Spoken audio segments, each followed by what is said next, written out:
नागपुर शहर पुलिस ने गरुड़ दृष्टि उपक्रम शुरू किया है, जिसमें सोशल मीडिया पर आपत्तिजनक पोस्ट वायरल करने वालों पर सख्त कार्रवाई की जाएगी। इसी बीच एक व्यक्ति ने सोशल मीडिया पर धमकी भरा आपत्तिजनक पोस्ट करने वाले अपराधी को धंधुली पुलिस ने गिरफ्तार किया है। आरोपी मंगल उर्फ सत्यनारायण नंदलाल यादव उम्र 50 वर्ष, भारतीय सोसाइटी मनीषनगर निवासी बताया जा रहा है और उसके साथियों की खोज भी की जा रही है। धंधुली थाने के पुलिसकर्मी भुवनेश्वर मोहड़ 11 मार्च की रात अपने इंस्टाग्राम आईडी की जांच कर रहे थे।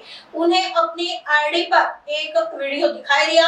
इसमें यादव सहित 8 लोग खड़े थे। यादव गालियां देते हुए आपत्तिजनक बातें कर रहा था।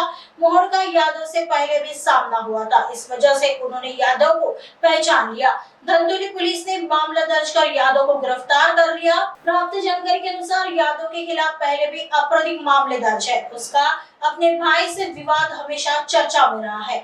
गिरफ्तारी के बाद उसने अपनी करतूत के लिए माफी भी मांगी है। मंगल उर्फ सत्यप्रकाश नंदलाल यादव, वय वर्ष 50 वर्षे, राहणार मनीषनगर बेलतरोडी, हे आरोपीचं नाव आहे।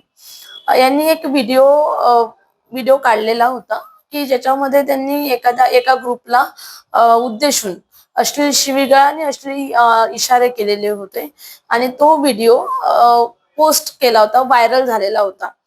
तर तो व्हायरल व्हिडिओ भरपूर व्हायरल झाल्यामुळे कुठली तरी दंगल होण्याची किंवा आता ही होळी आहे, शांतता भंग होण्याचा संभव जास्त होता आणि अश्लील इशारे आणि अश्लील शिवीगाळ केल्यामुळे महिलांना लज्जा उत्पन्न होईल अशा उद्देशाने तो व्हिडिओ व्हायरल झालेला होता।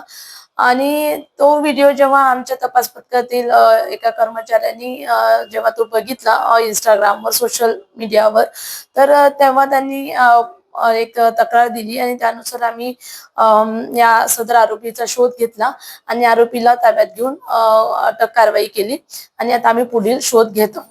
आम्ही जो आरोपी अटक केलेले आहे त्यांच्याकडनं माफी त्यांनी स्वतः मागितलेली आहे। त्यांना त्यांच्या कर्तृत्वाचा पश्चाताप होत आहे, परंतु तो गुन्हाच आहे आणि तो पण आम्ही त्यांचा तो जो व्हिडिओ आहे तो पण आम्ही या संदर्भात गरुड दृष्टीच्या अनुषंगाने आणि माननीय वरिष्ठ, माननीय सीपी साहेब, माननीय जॉईंट सीपी साहेब, रिजन साहेब, डीसीपी साहेब आणि एसीपी साहेब या सर्व वरिष्ठांच्या मार्गदर्शनाअंतर्गत सदरची कारवाई केलेली आहे आणि त्या गरुड दृष्टीच्या अनुषंगाने आम्ही पुढे कारवाई करत आहोत।